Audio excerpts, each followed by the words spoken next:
السلام علیکم، کیسے ہیں آپ سب؟ تو آج ہم ایک اور بہترین بیان لے کر آ چکے ہیں طارق مسعود صاحب کے ذریعے سے، جو کہ ہے شب برات کی حقیقت اور اس میں ہونے والے کاموں کے اوپر۔ تو آئیے جانتے ہیں۔ سمجھتے ہو کہ نہیں سمجھتے ہو؟ تبھی میں بار بار کہتا ہوں، قرآن و سنت کی وہ تشریح جو صحابہ نے جس پر عمل نہیں کیا، اس کا مطلب وہ خیر نہیں ہے، وہ آپ کی اپنی تشریح ہے جو آپ امت پہ تھوپ رہے ہو۔ شب برات میں دیکھ لو نا کیا ڈرامے بازیاں ہوتی ہیں۔ قبرستان والی حدیث پیش کی جاتی ہے شب برات کے بارے میں، سارے خطیب حدیثیں پیش کر رہے ہوتے ہیں کہ نبی صلی اللہ علیہ وسلم 15 شعبان کو قبرستان گئے ہیں، تو ہم بھی 15 شعبان کو کہاں جائیں گے بھائی؟ قبرستان۔ ہم کہتے ہیں حدیث ضعیف ہے، کہتے ہیں نہیں بھائی تمہیں تو جو حدیث تمہارے خلاف جائے وہ ضعیف ہو جاتی ہے، لو بھیا۔ تو آخری جواب کیا ہوگا؟ ارے صحابہ سے دکھا دو کون اس رات قبرستان گیا ہے۔ کیوں؟ اگر شب برات کو 15 شعبان کو قبرستان جانا خیر کا کام ہوتا تو ابو بکر گئے ہوتے کہ نہیں ہوتے؟ عمر گئے ہوتے کہ نہیں ہوتے؟ عثمان گئے ہوتے؟ علی گئے ہوتے؟ ابن مسعود گئے ہوتے؟ ابو ہریرہ گئے ہوتے؟ جابر بن عبداللہ گئے ہوتے؟ معاذ بن جبل گئے ہوتے؟ سیدہ عائشہ گئی ہوتی؟ سیدہ زینب گئی ہوتی؟ یہاں تو جینٹس بھی جا رہے ہیں اور لیڈیز بھی جا رہی ہیں، اور جتھوں کی شکل میں جا رہے ہیں۔ اس لیے میرے بھائی یہ بدعت والا کام کیا کرو، بولو نا، چھوڑ دو۔ لو کان خیرا ما سبقونا الیہ، اذان سے پہلے اگر اس کام کی کوئی فضیلت ہوتی جو ہمارے ہاں صلاۃ والسلام پڑھا جاتا ہے بعد میں بھی پہلے بھی، تو بھائی صحابہ کرام اس کام میں ہم پہ پہل کرتے، کیونکہ وہ لوگ خیر پر ہم سے بہت زیادہ حریص تھے۔ تو دین کو قرآن و سنت کی ایسی تشریح جس میں آپ صحابہ کو بیچ سے ہٹا دیں، وہ تشریح اٹھا کے دیوار پہ دے مارو، چاہے وہ دیکھنے میں کتنی ہی اٹریکٹیو لگے، اس کی دلیل آپ کو کتنی ہی مضبوط لگے۔ سمجھتے ہو کہ نہیں سمجھتے؟ یہی وجہ ہے کہ بہت سارے فقہا بعض حدیثوں کو چھوڑ دیتے ہیں کہ بھئی ہمیں صحابہ میں اس کا یہ عمل نہیں ملتا، اور بعض کمزور حدیثیں ہوتی ہیں لے لی جاتی ہے، کیوں؟ وعلیہ العمل، وہ دلیل یہ دے رہے ہوتے ہیں اس پر کیا ہے؟ عمل ہے۔ اور ان سب باتوں کی دلیل جیسے قرآن کی آیت ہے، ایک اور حدیث ہے جو میں بار بار بیان میں بتاتا ہوں، آج میرا ٹاپک نہیں ہے تو میں آگے چلوں گا انشاءاللہ یہ اس کو بیان کر کے۔ وہ یہ کہ جب نبی صلی اللہ علیہ وسلم نے فرمایا نا امت میں 73 فرقے ہوں گے، کلہم فی النار، سب کے سب جہنم میں سوائے ایک کے، اس حدیث کو اس پہ تو پیش کیا جاتا ہے کہ فرقہ واریت غلط ہے، فرقے نہیں ہونے چاہیے، لیکن جتنے لوگ یہ حدیث پیش کر رہے ہوتے ہیں آدھی بات کرتے ہیں اور آدھی پی جاتے ہیں۔ یقیناً اس حدیث سے پتہ چلتا ہے صرف ایک جنتی، باقی سارے کہاں؟ بولو نا، جہنم۔ واقعی فرقے غلط ہیں، فرقے نہیں ہونے چاہیے، لیکن پوری بات تو پوچھو بھائی، سارے فرقے جہنمی ہیں؟ سارے جہنم میں؟ نبی نے فرمایا ایک ان میں سے کیا ہوگا؟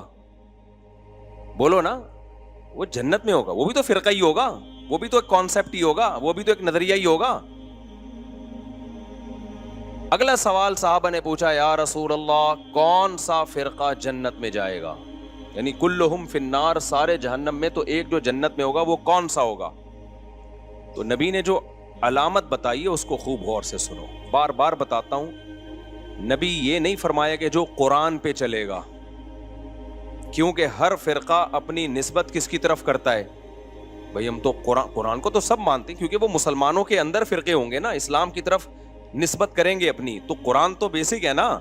کوئی فرقہ ایسا ہو سکتا ہے کہ میں مسلمانوں کا ایک فرقہ ہوں اور میں برحق ہوں؟ کیا بھئی ہے تو دلائل کہاں سے لیتا ہے؟ میں تورات سے دلائل لیتا ہوں، میں جب ریفرنس دوں گا تورات اور انجیل کے دوں گا، تو لوگ کہیں گے یار تو جڑ سے ہی ختم ہو گیا۔ اس لیے قرآن کے نام پہ تو ہر شخص کوئی صحیح تشریح کرتا ہے اور قرآن کے نام کا کوئی منجن بیچتا ہے،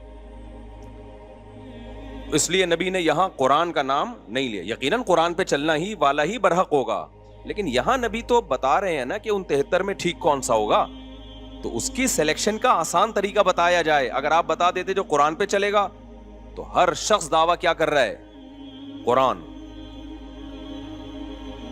پروفیسر غامدی صاحب بھی کہتے ہیں میں قرآن کو مانتا ہوں. وہ حضرت عیسیٰ کی موت کے دلائل بھی قرآن سے دے رہے ہوتے ہیں, حالانکہ قرآن سے ان کی موت کے دلائل, لیکن باتوں کو گھما دیا. پبلک کو تو نہیں قرآن کی سنت کا زیادہ پتا ہوتا. تو نبی نے کیا فرمایا؟ یہ بھی نہیں فرمایا کہ جو حدیث پہ چلے گا, اس لیے کہ بہت سے لوگ اپنی نسبت کہاں کر دیتے ہیں؟ حدیث کی طرف. لیکن حدیث کی وہ ایسی تشریح کر رہے ہوتے ہیں جو صحابہ سے ثابت نہیں ہوتی. اس لیے پوری بات نبی نے فرمائی ما انا علیہ و اصحابی, جس پر میں ہوں اور میرے صحابہ. میں کا کیا مطلب؟ قرآن پہ تو چلنا ہے, لیکن قرآن پہ اس طرح سے چلنا ہے جیسے میں چلا. قرآن کی کوئی ایسی تفسیر مارکیٹ میں نہ لے آنا جو میرے زمانے میں نہ ملتی ہو, جس پر میرا عمل نہ ہو, اور میرے عمل کی ایسی تفسیر نہ لے آنا جو صحابہ سے ثابت نہ ہو. تبھی تو میں بار بار جو چیلنج کرتا ہوں نا, 3 طلاق ایک نہیں ہوتی, اس پہ بہت سارے اب میرے خلاف کلپ آنے لگے. ابے کسی ایک صحابی سے دکھا دو نا یار جس نے 3 طلاقوں کو ایک کہا ہو, دکھا دو نا آپ.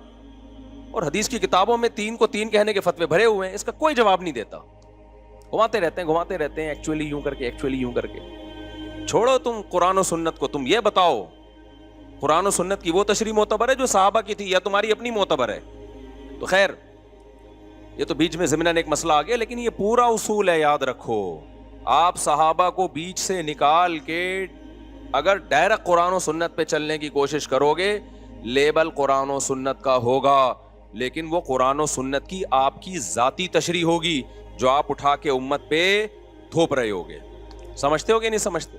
اور صحابہ کا کسی مسئلے پہ اجماع ہو جائے وہ تو پھر انف, کیونکہ نبی صلی اللہ علیہ وسلم کی صحیح حدیث ہے, سب اس کو مانتے ہیں, لا تجتمع امتی علی ضلالہ, میری امت کبھی گمراہی پہ جمع نہیں ہو سکتی, کسی بھی دور میں نہیں ہو سکتی. یہ کسی زمانے کے ساتھ خاص نہیں ہے, کوئی بھی دور آ گیا نا امت کسی ایک مسئلے پر ہو گئی, اب حق اس میں منحصر ہے. کیونکہ اگر ہم مان لیں کہ یہ غلط مسئلے پر جمع ہو گئی تو اس کا مطلب امت گمراہ ہے, پوری امت گمراہ, جبکہ پوری امت گمراہ نہیں ہو سکتی. تو اجماع میں سب سے پہلے درجے کا اجماع کس کا ہے؟ صحابہ کا, پھر بعد والے لوگوں کا, پھر بعد والے لوگوں کا. اور اجماع کی بھی 2 قسمیں یاد رکھو. ایک اجماع تو وہ ہے کہ بہت سارے صحابہ سے ایک عمل تواتر کے ساتھ. ایک یہ ہے جس کو اجماع سکوتی کہتے ہیں, صحابہ نے کسی نے بھرے مجمع میں ایک عمل کیا اور کسی نے ان پر اعتراض نہیں کیا, یہ بھی اجماع ہے. تو یہ چند اصول اچھی طرح سے سمجھیں. اور یہ آیت یاد رہے گی نا, لو کان خیرا ما سبقونا الیہ. مشرکین کہتے تھے کہ اگر اسلام خیر کا کام ہوتا تو صحابہ ہم سے پہل نہ کرتے. ہم کیا کہتے ہیں بھائی, کوئی بھی خیر کا کام ہوگا تو ہم سے پہلے صحابہ نے کیا ہوگا. تبھی ہم کہتے ہیں بھائی مردوں کے ایصال ثواب کے لیے اجتماعی قرآن خوانیاں مت کیا کرو. حضرت ابو بکر کا انتقال ہوا, کبھی دیکھا حضرت عمر نے تمبو لگایا, دیگیں پکائیں اور سارے صحابہ کو بلایا, چل بھائی تو پہلا پارا, تو دوسرا پالا, تو تیسرا پارا. کبھی دیکھا آپ نے کسی نے؟ کوئی ضعیف روایت ہے اس بارے میں؟ کوئی دیگوں کے ڈھکن کہیں نہیں ملا ہوگا نا آپ کو. یا اس زمانے میں دیگیں نہیں ہوتی تو کچھ تو ہوتا تھا نا, کسی میں تو کچھ پکتا ہوگا. حضرت علی کی شہادت ہوئی, سیدنا عثمان کی شہادت ہوئی, کوئی برسی ہوئی؟ بولو نا کیا ہو گیا بھائی جان, چپ کیوں بیٹھے ہو؟ کوئی برسی ہمیں ملتی ہے صحابہ کے دور میں کہ فلانے کی حضرت عمر کی برسی منائی ہو, یا حضرت عثمان کی منائی ہو, یا کسی نے کسی کی ابا کی منائی ہو, اماں کی منائی ہو. یادگار کے لیے تصویریں رکھنا بزرگوں کی گھر میں. آج لوگوں نے اپنے پیر صاحب کی تصویر لٹکائی بھی ہوتی ہے. سب سے بڑے پیر تو محمد صلی اللہ علیہ وسلم تھے, اور تصویر سازی کا فن اس وقت عروج پر تھا. اس کے باوجود ہمیں نبی کی کوئی تصویر صحابہ سے نہیں ملتی. اس سے پتہ چلتا ہے عقیدت کے لیے گھروں میں تصویر لٹکانا حرام اور ناجائز ہے. نبی نے صحابہ کی ایسی ٹریننگ کی تھی تصویر کے بارے میں, ایسی تربیت کی تھی کہ نبی سے بے پناہ محبت کے باوجود بھی کسی صحابی نے یہ جرات نہیں کی. یہ جتنی تصویریں آتی ہیں نا مسلم ہیروز کی, فرضی ہوتی ہیں. مسلمان کبھی نہیں تصویر بناتے تھے. صرف ایک محمد ابن قاسم ایسا ہے لیڈر جس کی تصویر کے بارے میں مورخین کہتے ہیں اوریجنل تصویر ہے. داڑھی اس کی پوری تھی, لیکن اگر تصویر میں داڑھی کم آ رہی ہے تو غلط ہے. وہ کیوں ہے؟ اس کی وجہ ہم نے کتابوں میں پڑھی ہے. وجہ یہ ہے کہ محمد ابن قاسم جب ہندوستان یہ سندھ کے راستے سے آیا نا, یہاں تو ہندو رہتے تھے, تو اس نے یہاں اتنا انصاف دیا لوگوں کو اور لوگوں کے ساتھ ایسا اچھا سلوک کیا محمد بن قاسم نے, کیونکہ مسلم فاتح بن کے آیا تھا. یہاں پہلے ہندوؤں کے کوئی بہت ظالم قسم کے لوگ ہوتے تھے, تو ہندوؤں کو اس سے عقیدت ہو گئی, اور ہندوؤں کو جس سے عقیدت ہو نا اس کو بھگوان بنا لیتے ہیں. وہ یہ ہمیشہ سے چلا آ رہا ہے. تو جب محمد بن قاسم واپس گیا ہے نا, ہندوؤں نے اس کی تصویریں بنا کے پوجنا شروع کر دیا اس کو. اس وجہ سے ہندوستان کی تاریخ میں کس کی تصویریں باقی رہ گئیں؟ محمد بن قاسم کی. ظاہر ہے اس میں تبدیلی آئی ہوگی, میں نہیں کہہ رہا ایگزیکٹ وہی ہے, لیکن ہمیں محمد بن قاسم کی ہندوستان میں تصویریں ملتی ہیں. وجہ اس کی ہے کہ ہندوؤں کے ساتھ اس نے اتنا اچھا سلوک کیا, اتنا اچھا سلوک کیا. یہ تو اب تاریخ کو نا مسخ کیا جا رہا ہے ایک پروپیگنڈے کے تحت. محمد بن قاسم کو ڈاکو بنا کے پیش کیا جا رہا ہے اور اس کو ظالم بنا کے پیش کیا جا رہا ہے. اب تاریخ کیا ہو رہی ہے؟ مسخ, چینج, تاکہ جو مسلم ہیروز تھے جن کے دنیا میں بڑے کارنامے, اور اس میں ہمارے کچھ مسلم اسکالر بھی ہیں جو لیبل اسلام کا لگاتے ہیں, کام سارا وہی کر رہے ہیں جو سیکولر لوگوں کا کام ہے. سمجھتے ہو کہ نہیں سمجھتے ہو؟ تو اس سے بھی پتہ چلتا ہے بھائی, گھروں میں بزرگوں کی, باپ دادا کی تصویریں بولو مت لگائے کرو.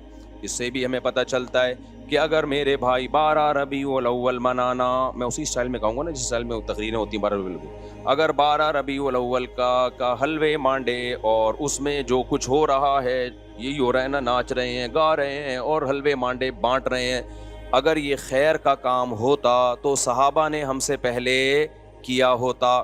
پوری اسلامی تاریخ اٹھا کے دیکھ لو, صحابہ, تابعین, تبع تابعین, چاروں ائمہ, مجتہدین, امام بخاری, امام مسلم, امام ابو داؤد, جتنے محدثین فقہا گزرے ہیں, کہیں بھی ہمیں اس کا 12 ربیع الاول ان کی زندگی میں آیا اور کچھ بھی انہوں نے کیا ہو, اس کا بھی ثبوت نہیں ملتا. کچھ بھی نہیں. ان کی زندگی میں جو حیثیت 11 تاریخ کی تھی وہی کیسی تھی؟ وہی 12 کی تھی, اور وہی 13 کی تھی. فقہی کتابوں میں جو اسلامک لا لکھا ہوتا ہے نا صدیوں سے, اس میں 12 تاریخ کا کوئی ایک حکم بھی الگ سے بیان نہیں کیا گیا کہ اس دن یہ کرنا زیادہ ثواب. حتیٰ کہ اس دن درود شریف کثرت سے پڑھنا بھی زیادہ ثواب نہیں ہے, عام دنوں کے جیسے ثواب ہے. جمعے کے بارے میں آتا ہے حدیث میں کہ درود شریف پڑھنے کا ثواب, صحیح حدیث صحیح ہے. ابے جمعے کے بارے میں آتا ہے کہ درود شریف پڑھنے کا ثواب جمعے کے دن عام دنوں سے زیادہ, جبکہ نبی کی پیدائش کا دن جمعہ تھا یا پیر تھا؟ پیر. لیکن ثواب کس دن زیادہ رکھا؟ جمعے کا. اسی وجہ سے ہم نے بہت سارے علماء کو دیکھا ہے جمعے کے دن عصر سے مغرب تک درود ہی پڑھتے ہیں, وہ درود شریف پڑھتے ہیں وہ, یا اور کسی بھی ٹائم پہ درود شریف کی کثرت کرتے ہیں. تو حالانکہ پیدائش کس دن ہوئی ہے نبی کی؟ پیر کے دن ہوئی ہے. پیر کے دن آپ نے نہیں فرمایا کہ درود شریف کا ثواب زیادہ ملتا ہے. تو میرے بھائی اپنے آپ کو پابند کرو قرآن و سنت کی وہ تشریح جو صحابہ. تو 12 ربیع الاول کے حلوے مانڈے ہمیں کہیں بھی نہیں ملتے, اور نہ یہ عرس, قوالی. صحابہ کے دور کے کسی مشہور قوال کا نام تو بتاؤ ہے بھائی, کوئی صحابہ کے دور میں کوئی بہت مشہور قوال ہو جن کی قوالی سننے کے لیے صحابہ کرام جایا کرتے. کوئی عرس ہوا صحابی کے دور میں ہے بھائی؟ کوئی عرس ہو رہا ہو کہ جی, یا آج کل نا وہ بھی آ رہا ہے انٹرنیٹ پہ, بڑی چیزیں آ رہی ہوتی ہیں, وجد آ رہا ہے, اچھل رہے ہیں دائیں بائیں, کوئی ایک دم ہوا. تو کوئی صحابہ کے دور میں کسی کو وجد آیا کہ جی وہ قوالی چل رہی ہو, دھمال ہوا, اور وہ حضرت عمر تو رکھ کے تھپڑ لگاتے اگر کسی کو ہوتا نا ایسے کہ انسان کا بچہ بن کے بیٹھ جائے, کیا کر رہے تو یہاں پہ, کیا ڈرامہ لگایا ہوا ہے یار, یہ کیا پن لگا کے رکھا ہوا ہے. وہی کلپ چلا دو اس کے ساتھ. جب بھی کوئی ایسی قوالی میں اچھل کود کر رہا ہو نا, تو لندن والے کا وہ کلپ لگا دو, کیا پن لگا کے رکھا. وہ پورا جملہ مسجد کی وجہ سے میں نہیں کہہ پا رہا, کیا پن لگا کے رکھا ہوا ہے, وہ چلا دیا کرو ساتھ میں. تو یہ عرس ہو گئے, قبروں پہ قوالیاں ہو گئیں, دھمال ہو گئے, اور یہ جو ٹوپی ڈرامے ہو رہے ہیں, اور بیچارے بن سج کے شب برات کو قبرستان جا رہے ہوتے ہیں. چھوڑ دو میرے بھائی یہ کام. قبرستان جب تمہیں پٹے پہ ڈال کے لے کے جائیں گے نا وہی ٹھیک ہے. اس سے پہلے جانا ہے دن میں جاؤ. قبرستان رات کو جانے کا موقع نہیں ہے, دن میں جاؤ اور تنہائی میں جاؤ. نبی صلی اللہ علیہ وسلم نے فرمایا فزورها فانها تذکر الاخرہ, قبرستان جایا کرو, اس سے آخرت کی یاد تازہ ہوتی ہے. وہاں جا کے کیا کرنا ہے؟ مرحوم جتنے ہیں ان کے لیے دعا کرنی ہے.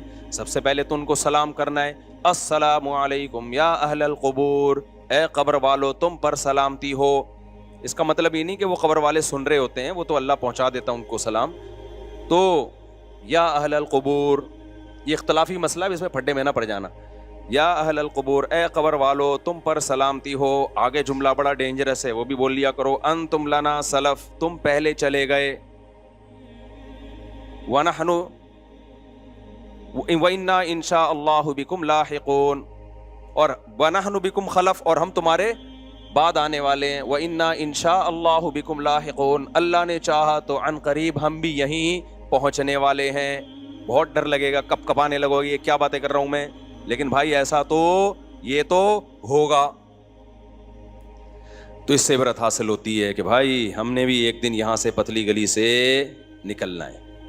تو یہ کام کیا کرو قبرستان میں جا کے. اور یہ جتھے بنا کے جانے میں, جتھوں میں تو کیا ہوتا ہے, گپیں لگ رہی ہوتی ہیں, اور سنا یار یہ گھڑی کہاں سے خریدی, موبائل وہی پرانا چل رہا ہے, ابھی تو نیا آ چکا ہے. تو کیا عبرت حاصل ہوگی میرے بھائی. اور زیادہ عبرت حاصل کروانی ہے تو کوئی بندہ پیچھے بٹھا دو. جب آپ جاؤ نا, بولو السلام علیکم یا اہل القبور, واپس وہاں سے آواز آئے وعلیکم السلام بھائی عبد الغفور. پھر جو عبرت حاصل ہوگی انشاءاللہ سارے کبیرہ صغیرہ کبیرہ گناہ سے توبہ کی ہمیشہ توفیق مل جائے گی, کیونکہ آپ کو لگے گا کہ قبر سے رپلائے آ گیا. پھر تو ایسا انسان کے بچے بنو گے نا ساری زندگی. تو خیر یہ آیت یاد رکھیں, جتنی بدعتیں ہیں تو سب اسی میں داخل ہیں. تو چھوڑ دو ان بدعتوں کو میرے بھائی, سیدھا سیدھا صاف ستھرا ملت بیضاء جو اللہ اس کے رسول نے ہمیں دیا ہے, صاف ستھرا دین. تو جو نبی صلی اللہ علیہ وسلم اور صحابہ سے منقول ہے, یہ ربیع محرم میں بھی یہی ہے. ہمارے نبی صلی اللہ علیہ وسلم نے نوحہ کرنے سے منع کیا ہے. صحیح حدیثیں جن پر لعنت کی گئی ہے. اہل بیت کبھی بھی میتوں پہ چیخے نہیں مارتے تھے, کبھی بھی نوحے نہیں کرتے تھے, صبر کر کیا ہے انہوں نے. تو ہمیں بھی کیا حکم ہے میرے بھائی, نہ ہم نے برسیاں منانی ہیں, اور نہ ہم نے گریبان چاک کرنے ہیں, نہ ہم نے سینوں کو پیٹنا ہے. اور ویسے بھی شہید کا کوئی شہید تو زندہ ہوتا ہے, اور ہم زندہ جاوید کا ماتم نہیں کرتے. سمجھتے ہو کہ نہیں سمجھتے؟